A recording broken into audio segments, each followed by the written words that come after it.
আমাদের সমাজে অনেক মানুষ আছে পরিশ্রম করতে করতে সম্পদের পাহাড় কইরা ফেলছে, শুধুমাত্র সন্তানের কথা চিন্তা করতে করতে। হ্যাঁ, বাবারা এরকম হয়, সন্তানের কথা চিন্তা করে। শুধু বাবার কথা বললে ভুল হবে, বাবা মা এরকমই হয়, সন্তানের কথাই চিন্তা করে, সন্তানকে ভালোবাসে।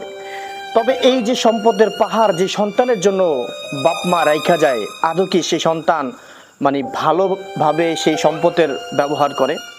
আমি তো মনে করি যে সম্পদ না, সন্তানকে দেওয়া উচিত ভালো আদর্শ, ভালো আচার ব্যবহার শেখা, যেটা ভবিষ্যতে তার জন্য কাজে লাগবে। সম্পদ রেখে দিলে হইতে পারে সে বিক্রি করে মদ গাঁজা খাইতে পারে, হইতে পারে 3-4টা বিয়ে করতে পারে, হইতে পারে গাঁজা খাইয়া জায়গা জায়গা পড়ে থাকতে পারে, কিন্তু ভালো আদর্শ শিক্ষা দিলে সেটা মরণের পরও বাপ মার কাজে লাগবে।